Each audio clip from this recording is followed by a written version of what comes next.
Alright guys, how you doing out there? Hopefully you guys had a safe and fun new year. So here is the first edition for 2020 of Core Lose Tiebreaker. Hope you guys have enjoyed me doing this video series for you guys. And one of my New Year's resolutions this year, which the list is kind of coming together, and I kind of like to think that during the year they'll eventually come to me in a moment where I realized that's kind of something I need to do. But anyway, one of the New Year's resolutions I had was for this year to do more scheduled content, like regular content, and have a plan each month to do something with this video series or this YouTube channel as well. So the first thing I want to do this year, as you can tell here, is something with NASCAR. I'm sure you guys know that I'm a NASCAR fan. I've been a NASCAR fan a long time. Started off a Jeff Gordon fan, but now that he's retired, I'm a Chase Elliott fan, represented by the jacket and the hat here. And I also have this very delectable Mountain Dew here. Not even for sponsorship purposes, but just kind of because I want to. So kind of what I wanted to do with this video is explain a little bit of a passion that I have when it comes to the scheduling of the NASCAR Cup Series. I feel like part of the problem with how the schedule is laid out is that I feel like it's in too few markets to really be able to reach out to more of a broader audience, like expose the product to more people. Because I just feel like there's a few areas that have the NASCAR races, and for people in some markets, they have to travel great distances to be able to get to a NASCAR race that's close to them. And now, fortunately for me, we have the Kansas Speedway, which is about a 40-minute drive from here at the house, which, by the way, this is coming to you live from the office at the Corlew House. But from this house to Kansas Speedway is about a 40-minute drive with little to no traffic, so at least I don't have very far to go. But for people that live in like Denver, Tennessee, outside of like Bristol Motor Speedway, Wisconsin, and some of these other markets, they don't get to have a Cup Series race. And kind of what I wanted to do here, the first part, and this is just for the Cup Series, at least this is what I want to do with the schedule. But the first thing I want to do in this video is outline to you guys what the current schedule is for this upcoming year, and I'm only mentioning the points-paying races, the races that count towards the championship. There's 36 races in a Cup Series season. And you'll start to notice a theme, if you don't know much about the NASCAR schedule, you'll start to notice a theme as I go about reading off the schedule. So this is the current 2020 NASCAR Cup Series schedule for the points-paying races. So like every year, the first points-paying race every year is the Daytona 500 in Daytona Beach, Florida. And the crazy thing about how the NASCAR schedule is, it's basically in every other major sport, the Super Bowl, or the biggest event, or basically the Super Bowl of a particular sport, is at the very end of the season to determine a championship. But in NASCAR, the biggest race of the year is the very first one of the year, the Daytona 500. And it's based on I think a lot of it's based on the fact that the last race is usually right before Thanksgiving, and then you have the entire off season between basically mid-November to early to mid-February when Speed Weeks start up in Daytona, and you just have this anticipation and the build-up towards the new season. Because every year there's drivers switching teams, there's teams switching car numbers and crew chiefs and crew members and sponsors. There's a lot of changes going on during the off season if they haven't been announced before the end of the season. So you get this anticipation and this build up towards the first race of the year, which just so happens to be the biggest one. So the first race is Daytona. And then the very next race after Daytona is a trip out to Las Vegas Motor Speedway. Then from there, so Las Vegas is the beginning of what NASCAR calls the West Coast Swing, because the very next race after that is Auto Club Speedway in Fontana, California. When my family and I went to California just a couple years ago, we actually drove on the highway past a sign for the Auto Club Speedway. So we weren't too far away from the racetrack. And I've actually driven by Las Vegas Motor Speedway, got to take a picture of the NASCAR track, and then there's a little dirt track on the property as well. And then after Auto Club Speedway is ISM Raceway in Phoenix. And then weirdly enough, they go from Phoenix to the 5th race of the year, which is Atlanta. I know it's kind of weird. They usually try to do like Daytona and Atlanta, and then like maybe one other race closer to the East Coast before they go out west. But this year they start in Florida, go to Vegas, Fontana, California, and Phoenix, and then come to Atlanta. But then here's the kicker. The 6th race of the year, so after Atlanta, is Homestead, Miami. So kind of what I'm thinking is, okay, why not do Daytona, then Homestead to stay within the state, and then go to Atlanta, and then go west? But that's just my personal opinion. Then the 7th race of the year is Texas Motor Speedway in the Dallas-Fort Worth area. Then the 8th race of the year is Bristol Motor Speedway. And then the very next race is Richmond Raceway in Virginia. Then the 10th race is Talladega Super Speedway in Alabama. The 11th race is Dover International Raceway in Delaware. The 12th race of the year is Martinsville. And then in between the Martinsville race and the Coca-Cola 600 at Charlotte Motor Speedway, there's the All-Star race and the All-Star weekend. So it's kind of like most sports where the All-Star game for that particular sport is in basically the middle of the season or during the season. So NASCAR is the same way.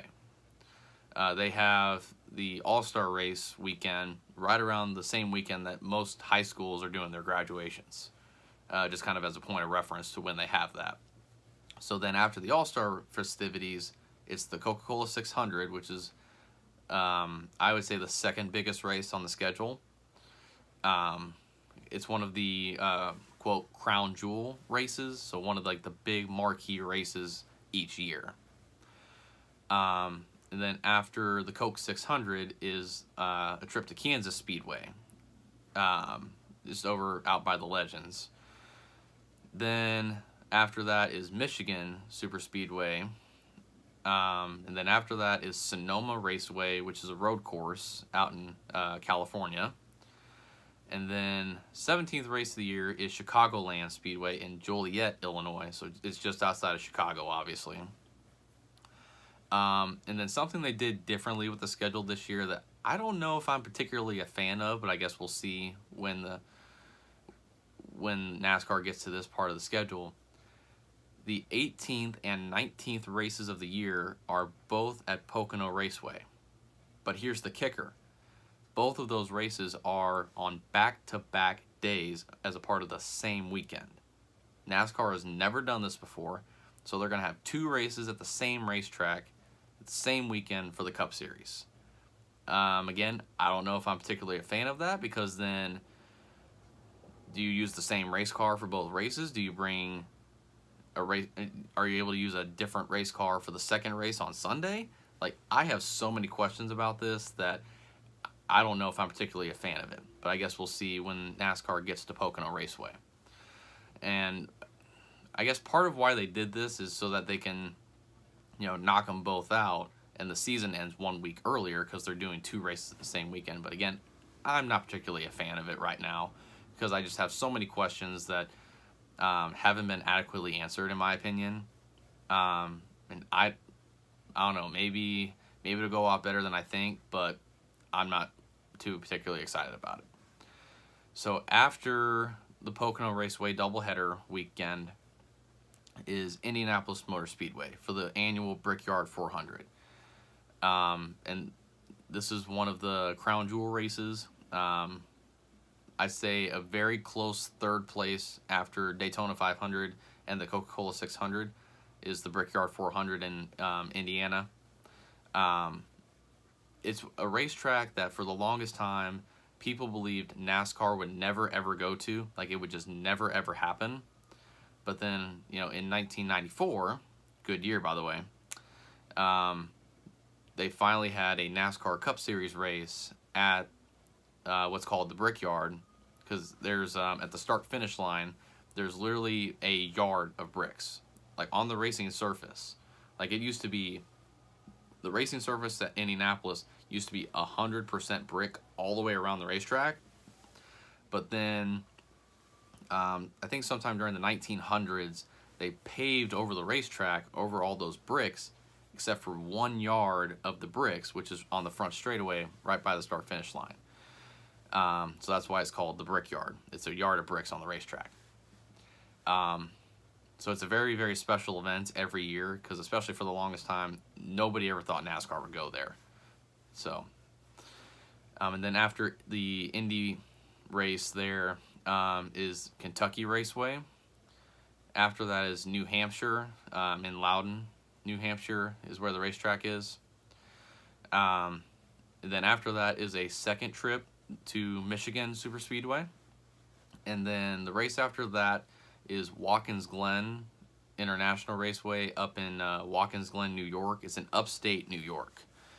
So it's closer to like the Baseball Hall of Fame, which is in Cooperstown, New York, as opposed to like Manhattan, Brooklyn, Queens, like in New York City. So it's going to be closer to like Buffalo, for example, than New York City. And then after that is a second trip to Dover Raceway. And then the regular season finale is the second race at Daytona. So the first 26 races of the year basically determines who makes the NASCAR playoffs. It starts off with 16 drivers, and kind of how it's determined that you make the playoffs is if you win a race, you're in, as long as you're running for the championship in the Cup Series. And if you don't win a race in those 26, then it goes by who's ranked highest in points. So if, let's say, 10 drivers win a race within the first 26 races, then the next 6 drivers are determined on points. So who has scored the most points. And then from there, there's going to be tiebreakers possibly involved and all sorts of other things. But now, here's where it gets interesting. It will probably never happen. But let's say if there were 26 different drivers that win. So, well, okay, let's go more realistic, but still kind of unrealistic at the same time.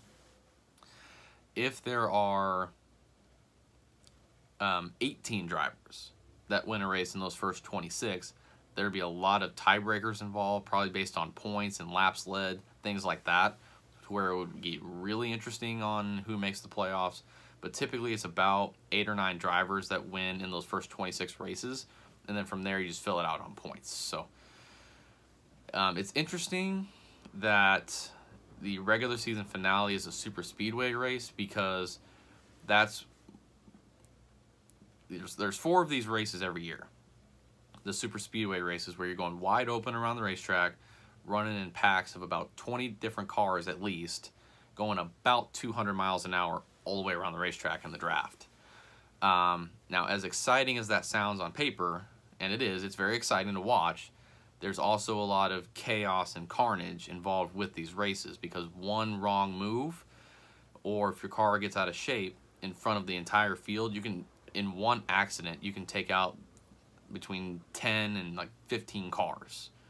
Or, sorry, between like 7 and like 13 race cars in one wreck, which causes a lot of damage to the race cars. And obviously these teams have to spend a lot of money to repair the race cars in order to ever use them again, or they have to make brand new race cars. So now, as exciting as those races are, it poses quite a bit of risk and stress, obviously, because like if you're going into that final race and the only way you can make the playoffs is to win that race, you're on edge from the very end of the Dover weekend going into it. And you're thinking you have to win this race. And there's going to be a lot of bold, gutsy moves being made that could take out a lot of cars. So, and you'll see in my proposed schedule kind of what I want to do to alleviate that, where you can still have those exciting races, but not do it as often. And so the NASCAR playoffs begin with the Southern 500 at Darlington Raceway in South Carolina. So this is the 4th Crown Jewel race.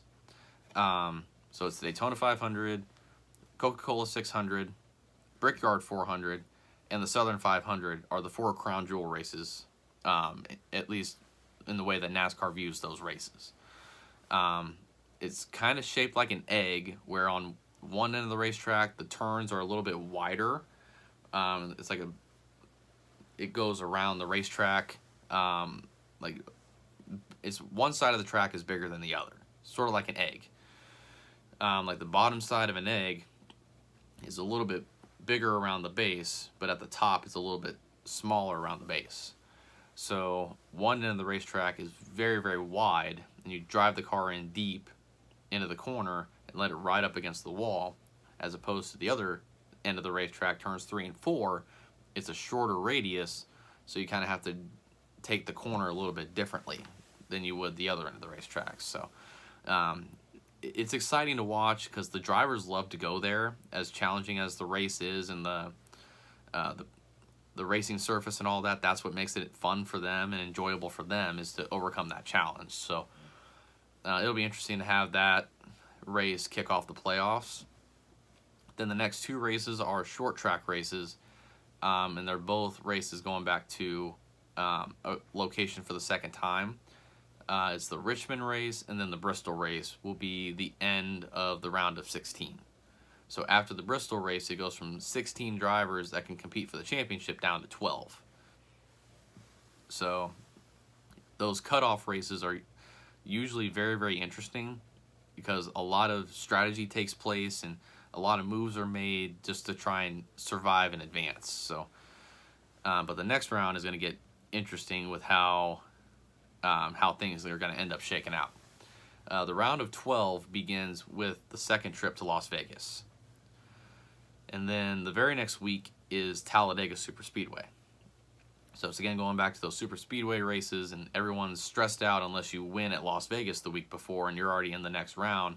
Then you're kind of like, I don't care. I can run in last place or first place. Doesn't really make a whole lot of difference because I'm already in the next round. So you're just kind of riding around the racetrack kind of free and easy, and kind of pick where you can go and what you want to do. So, but then the next race after that, so the next elimination race is the Charlotte, what's called a Roval course. It's a road course on an oval. So you still have the regular NASCAR configuration that goes around the racetrack, the front stretch, turns 1 and 2, the back stretch, turns 3 and 4. But for the Roval, there's a road course within the infield of the racetrack. So you go past the start-finish line, and basically right after the start-finish line is turn 1, and it's almost a 90-degree angle to get into the corner. And especially on restarts, it's very interesting because a lot of guys will overshoot the corner. They'll try to drive it in there too hard, or they don't get to the brakes in time, and they just go sliding off the racetrack into that barrier off the corner there. So a lot of chaos typically happens at that course, which is exactly why NASCAR made it that way and put it on the schedule for the NASCAR playoffs.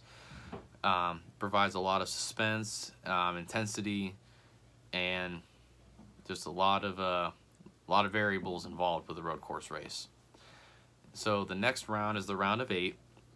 So after you survive the second trip to Vegas, second trip to Talladega, and then survive the Roval, the first race in the next round is Kansas Speedway. And then after that, you go to another 1.5 mile racetrack in Texas Motor Speedway for the second trip there. And then the cutoff race for the round of 8. So basically the last race before the championship race is Martinsville Speedway in Virginia.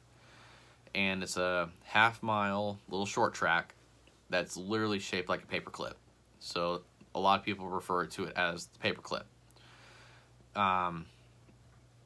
Very, very, it's going to be interesting to see how that shakes out, because that's one of those racetracks where there's only one racing groove, like one groove where you can go around the racetrack and actually make good time and be able to pass people. So there's a lot of dive bombing, what's called, where you're behind someone on the straightaway, and then you turn to the left to get underneath that car and just basically hit the brakes later than that other car to try and get the position there and eventually pass them in the corner. And that usually, early in the race you can get away with that because the brakes are still pretty good, but late in the race, when guys try to do that, they end up overshooting the corner and they either spin somebody out or they end up spinning themselves and the other car out, which causes a lot of drama. So, and then the championship race is ISM Raceway in Phoenix. And they used to have, like, the layout of this racetrack, the configuration of the racetrack used to be a lot different. Now, like, the distance around the racetrack is still the same with this current configuration, but what they did recently, just a couple years ago, to change the layout of the racetrack, the start-finish line used to be what's now the back straightaway, and the start-finish line now is what used to be off of turns 3 and 4 onto the dogleg straightaway on what used to be the back stretch, now it's the front stretch. And the reason why they put the start-finish line there is because it sets up a lot of potential interesting finishes where someone can, like, dive bomb straight from the bottom, or straight from the top of the racetrack down to the bottom to try and get some sort of slight advantage coming off the corner.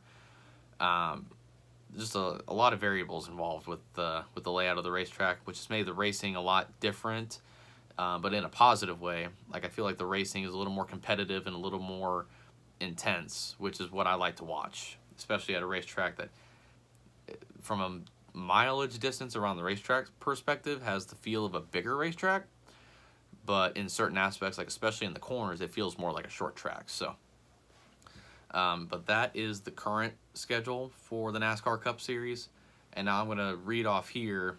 I came up with a schedule that I want to preface this by saying this is completely unrealistic. This will probably never ever happen, even in my lifetime. But the idea for kind of my revision of the NASCAR schedule is to give an opportunity for more markets to be able to go to a NASCAR Cup Series race. And technically, there are 2 venues that will get 2 races, but it's not the same configuration between those 2, or between the venues, like from race 1 to race 2. Completely different layout, so it's almost like going to a completely different race. Otherwise, there isn't a single... So aside from those 2 venues, no other venue is getting multiple races. So like the same venue and the same layout, all that sort of thing, does not get a second race. Because again, it's trying to spread the wealth, if you will. Try and expose different markets to the NASCAR Cup Series and try to cut down on driving time and travel time for people in certain areas to be able to go to a NASCAR Cup Series race. And now some of these racetracks I'm going to read off here in this revamp schedule, at one point in time, some of them used to be on the Cup Series schedule, but for one reason or another, and the reasons vary across the different racetracks, they are no longer on the Cup Series schedule. And there are some racetracks that are currently used for when teams do testing, like basically just practice sessions that are outside of a normal race weekend. Some of these racetracks that I put on my proposed schedule are just basically testing facilities for these Cup Series teams that, in essence, what I did was put that race and replaced a Cup Series race that's on the schedule currently, but it's like a similar configuration in terms of mileage around the racetrack, and just again try to get different markets involved. So like people in Denver, for example, I don't even know what the closest Cup Series venue is to them. Like, I legitimately have no idea. I'd have to look that up on a map, but I can't imagine that the closest venue for a Cup Series race is within like 3 to 4 hours even. Like, I feel like you have to drive several hours from Denver to go to a Cup Series race, or like fly out somewhere. So, like I said, this schedule that I'm about to read off to you guys is trying to get more racetracks a chance to host a Cup Series race. And I'm sure that some of these tracks on the schedule that I put here could probably not sustain a Cup Series race in terms of drawing people into the racetracks. And from a financial perspective, they probably wouldn't last very long. But I just want these races to be given a chance to see how they would react, or what the reaction is, and if it's sustainable to stay on the Cup Series schedule. That's all I'm saying. So, again, unrealistic, probably will never happen, but I want it to happen anyway. So, one thing that will not change on my proposed Cup Series schedule is to start the season with the Daytona 500. Speed Weeks typically starts with some practice sessions leading into what's called the Clash, which is basically a combination of drivers that have won the first starting position at the previous season's Cup races, guys that have formerly won the Daytona 500, guys that have formerly won the Clash race. I think former Cup Series champions are thrown in there too, just to try and keep the field down to, or keep the field to like something more than like 5 drivers basically.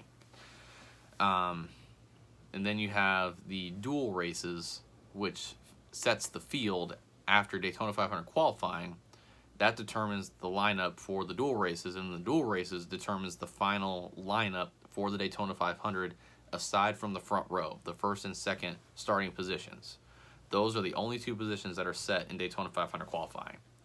So I'd say from a consistency standpoint, let's just keep Speed Weeks the way it is and have that start the season with the Daytona 500.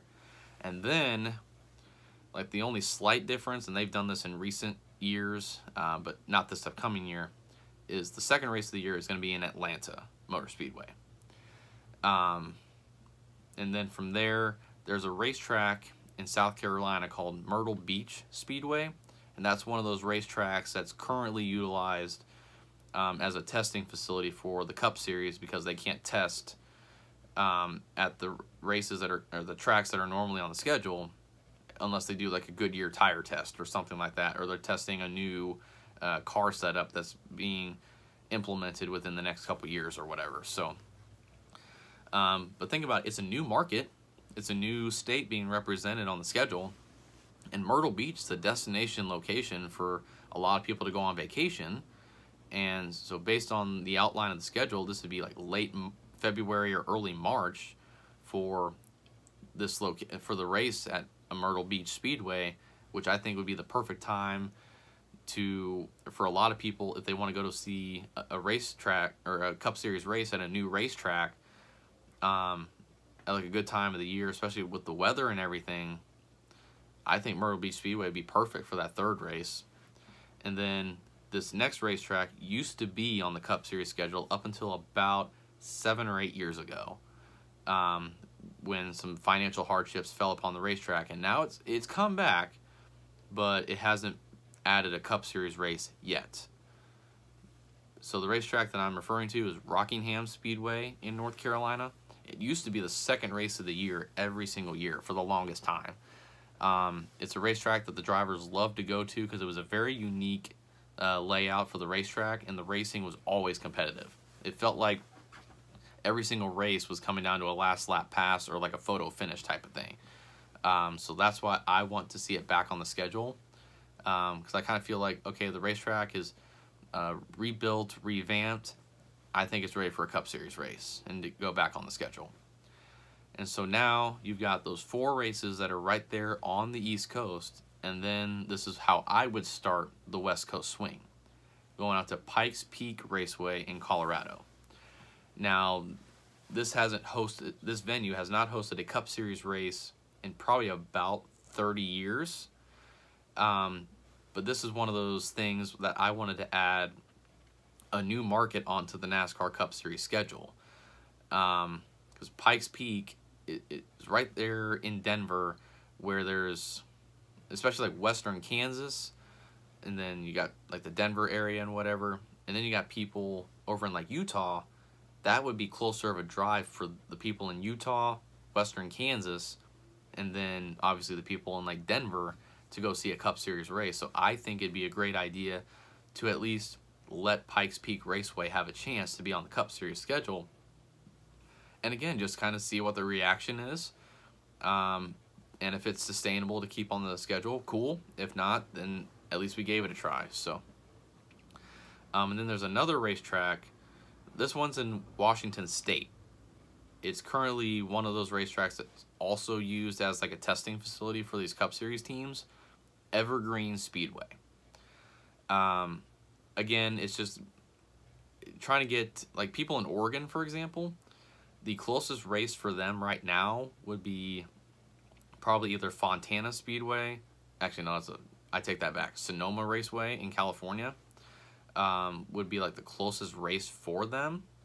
And then people in Washington State, I mean, that's quite a drive just to get down to even Northern California. So, but if you have a race in Washington State, you know, up in the Pacific Northwest, and now sure, I mean, rain is always going to be a concern when you do anything in Washington State, but I feel like it's worth a roll of the dice to just have a Cup Series race there. And if it doesn't pan out, that's fine. But I think it'd be a great opportunity for people in Washington State and even the people in Oregon to be able to have a lesser commute to be able to go see a Cup Series race. So that's kind of my thinking on that one. Then the next two races will go down to California. The next race would be Auto Club Speedway, which is already on the NASCAR schedule. It's a 2-mile racetrack. So it's got the feel of a 1.5-mile racetrack based on how it's laid out, but it also has a super speedway feel because the straightaways are so long. So you can build up a lot of speed going down the straightaways. And then the next race would be the first road course race of the year at Sonoma. I kind of feel like why not go ahead and put a road course race in within the first like 3 months of the season, or the first like couple months of the season, just to, you know, kind of get the blood flowing early in the year. And then the next race after that would be kind of the Midwestern part of the schedule, and it would start with Iowa Speedway in Newton, Iowa. It's a very, very neat racetrack. I've driven past it a couple times on the highway over the years, and I love watching the racing there because it's I feel like the racing there is always exciting. Especially how one time Ricky Stenhouse Jr. won a race, Carl Edwards won a race when the motor blew up coming off turn 4, and his teammate Ricky Stenhouse Jr. had no idea that his car was either out of gas or his engine had blown up, and he actually bumped into Carl Edwards and pushed him across the finish line without even knowing what was going on. And Carl Edwards won the race with a car that had a blown motor at Iowa Speedway. I've always loved the racing there, and it's like a 3-hour drive from here.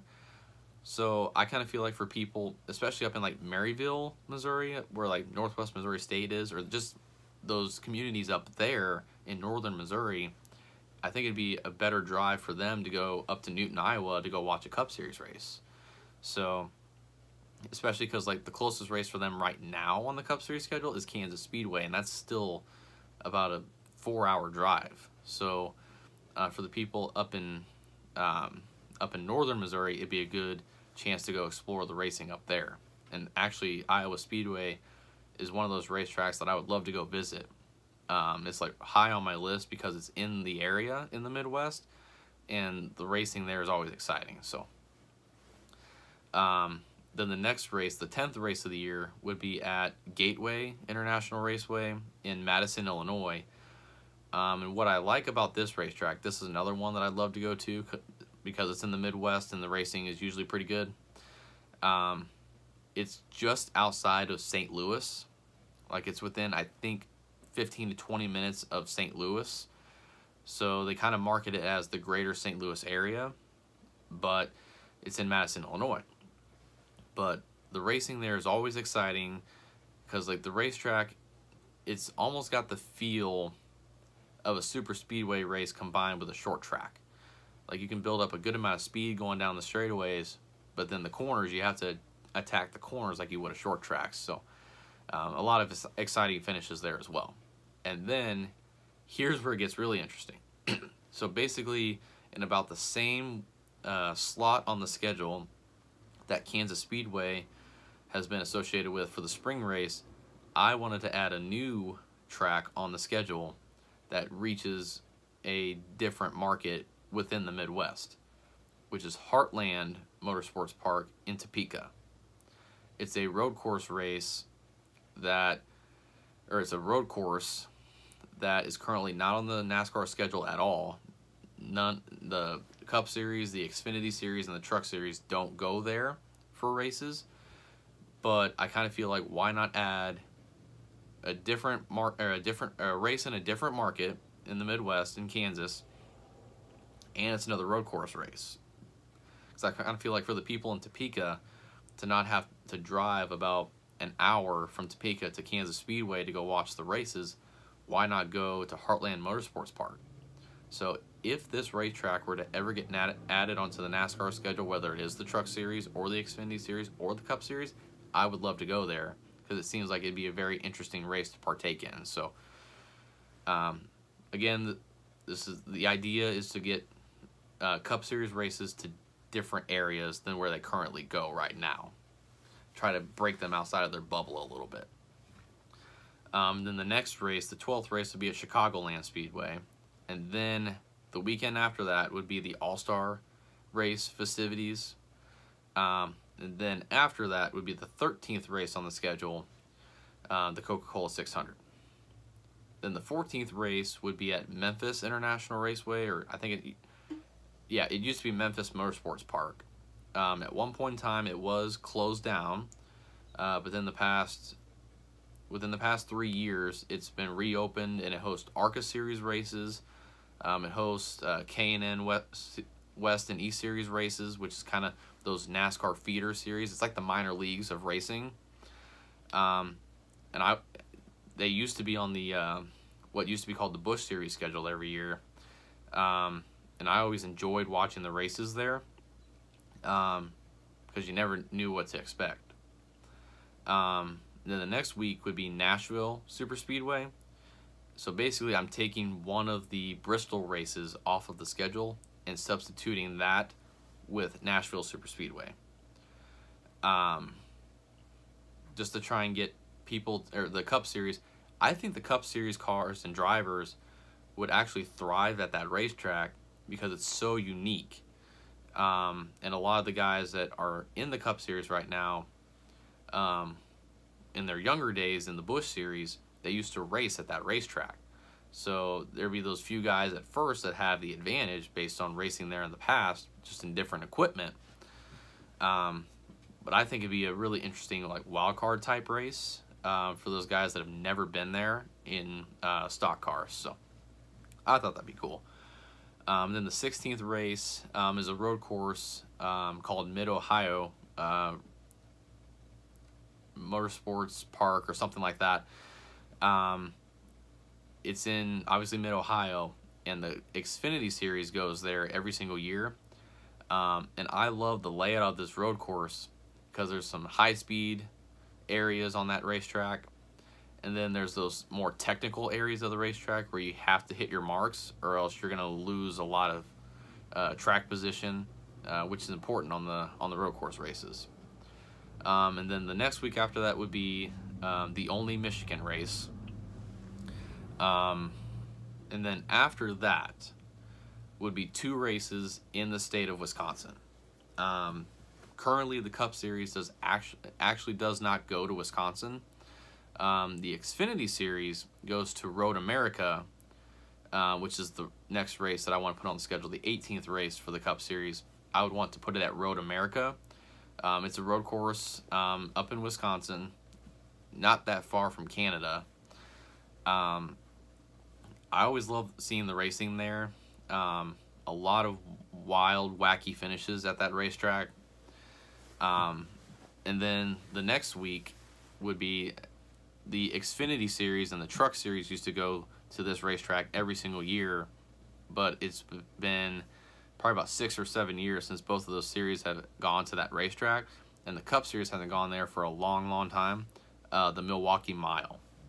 Like on a lot of the older NASCAR video games, like NASCAR 2005 Chase for the Cup, the NASCAR 2006 Total Team Control, that's one of the racetracks that's on the schedule for like the Modified Series, the Truck Series, and the Busch Series. And I always found, at least from the video game perspective, that it was a really interesting racetrack to go to.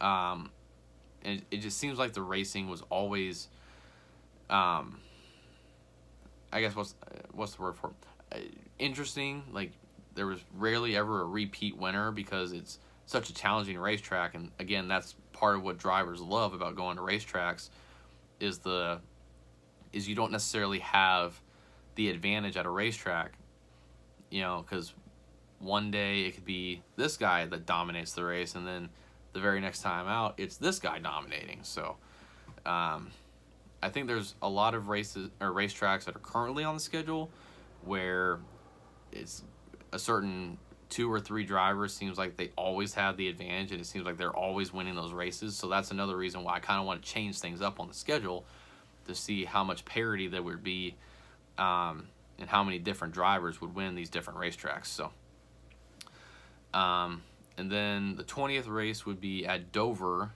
Speedway, and then the 21st race of the season would be at Talladega Superspeedway. And I'm going to go ahead and throw this out there now.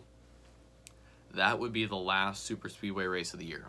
And I kind of outlined them earlier, the reasons why I just wanted to be 2 Superspeedway races in the regular season, or at least on the NASCAR Cup Series schedule, just because of all the chaos and the carnage and all the money that it costs these race teams to have to bring 2 cars to the racetrack, and a lot of times they have to use the second car before they even get to the race. And then, you know, the car is usually inevitably going to get damaged in the race at some point. So it's just trying to save the teams a lot of stress and anxiety and money and resources, and focus just on those 2 super speedway races, and then everything else will kind of fall into place. Then after that, so here's the first facility that would get 2 races, but again, it's not the same layout. Indianapolis Motor Speedway. It also has, in addition to the 4-corner oval racetrack, there's a road course in the infield. Like, it's a huge infield, a huge road course in the center of it. I would love to see the Cup Series drivers do the road course inside of the Brickyard. I don't even care if they have to drive it the way that all the other series seem to do, and that's go, basically if you're watching a NASCAR race, they come off of turn 4 and they go from your left to right. But I think how the road course is, how the layout works, is you would be going from turn 1 to turn 4. So the cars would be coming from right to left. I think that'd be another interesting concept, just to see for the fans to see technical racing at a place like the Brickyard, but to kind of see a lot of different variables and moving parts to it. Then the next weekend, not the same weekend, but the next weekend, have the Brickyard 400 on the oval. Then the next race after that would be Pocono Raceway. The reason why this racetrack is unique is it's 3 separate corners, and each corner is modeled after a different racetrack in the United States. Turn 1 is modeled after Trenton Speedway in New Jersey. It used to be a racing course way back in like the 40s and the 50s, before it closed down several decades ago. But the racetrack was almost shaped like Darlington Raceway, kind of, sort of. Turn 2 is modeled after Indianapolis Motor Speedway, and Turn 3 is modeled after the Milwaukee Mile. So it's 3 corners, and they're all shaped differently. So you have to attack those corners very differently, and so that's why a lot of times you're not going to see a guy just dominate that race because of how unique the racetrack is. Then the 25th race would be Watkins Glen Raceway, and then the season finale, the regular season finale, would be the Southern 500 at Darlington. Then the round of 16 would begin with the only trip to Las Vegas. Like, if the Cup Series wants to stay in that market, that's fine. But in my model, if you want it that badly, just keep it in the playoffs. Then the second weekend of the round of 16 would be the Charlotte Roval. And then the cutoff race, the elimination race in that round, would be at Richmond Raceway. Then the round of 12 would start at Kansas Speedway. That would be the only date on the at the Kansas Speedway on the Cup schedule, which it used to be that way up until about 3 years ago. So I wouldn't mind Kansas Speedway going back from 2 races to 1 if basically the other date was replaced at Heartland Motorsports Park, and if the actual race at Kansas every year stayed in the playoffs. Then the next race after Kansas would be Martinsville Speedway. And then the elimination race in that round would be Kentucky Speedway. It's kind of sort of a similar layout to Nashville Superspeedway, but just a little bit different. So it would kind of be the same feel as that racetrack, but slightly different driving style. Then the round of 8 would begin at Texas Motor Speedway, and the next race after that would be Bristol, and then the second to last race of the year, so the elimination round before the championship race, would be at Homestead, Miami. And then the championship race would be at ISM Raceway. So again, like I said, this schedule that I just laid out here, the schedule I would want for the Cup Series, it's never going to happen, especially in the way that I laid it out. Because some of these racetracks, I get it, would probably not be able to sustain a Cup Series race. Like, the numbers would just not be good enough to be able to keep a Cup Series race at that facility. But all I'm doing with this schedule and just throwing it out there is, again, just to get more racetracks, opportunities to host a Cup Series race, and to expose different markets of the country to the NASCAR Cup Series product, and just to give the Cup Series schedule a complete overhaul in a way where, like, currently with the Cup Series schedule, there's only 3 road course races. And in the Xfinity Series and the Truck Series, I think there's like 4 or 5 road courses on their schedule every single year. So at the Cup Series level, for a long time, there only used to be 2 road course races. So the best of the best in the Cup Series could get away with not being good on the road course races if they were good on the 1.5 miles and the short tracks, and could get by on the super speedway races. But what I want to do is add kind of more short tracks, but at different facilities, and more road course races. Because then at the end of this particular season here, I feel like the NASCAR Cup Series champion would be a very well-rounded driver. For me, that's what I would like to see. A NASCAR Cup Series champion that demonstrates that they are a well-rounded driver. Because how the schedule is right now, if you're a whiz on the 1.5 mile tracks and you're decent at the short tracks and can get by on the super speedways, you're a perennial championship contender. But this schedule would mix things up so much, I think it would almost reset the playing field.